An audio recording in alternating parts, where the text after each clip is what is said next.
Mister साठे, हे जे 2 spots दिसत आहेत ते ट्यूमर आहेत. मंदारच्या दोन्ही लंग्समध्ये गाठी आहेत. मी मंदारची बायोप्सी करून घेतली, पॉझिटिव्ह आली आहे. म्हणजे मंदारला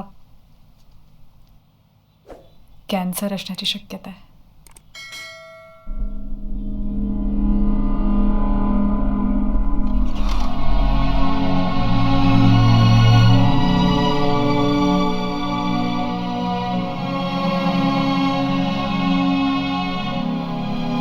मिस्टर साठे, तुम्ही घाबरून जाऊ नका प्लीज.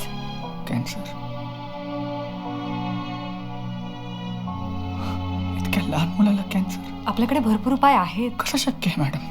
मिस्टर साठे, ही कॅन्सरची नुकतीच सुरुवात आहे. आपल्याला खूप लवकर कळलंय. एक छोटीशी सर्जरी करून त्याच्या लंग्समधल्या दोन्ही गाठी काढता येतील आणि गरज पडल्यास केमोथेरपीचे काही सेशन्स सर्जरी नंतरही घ्यावे लागतील.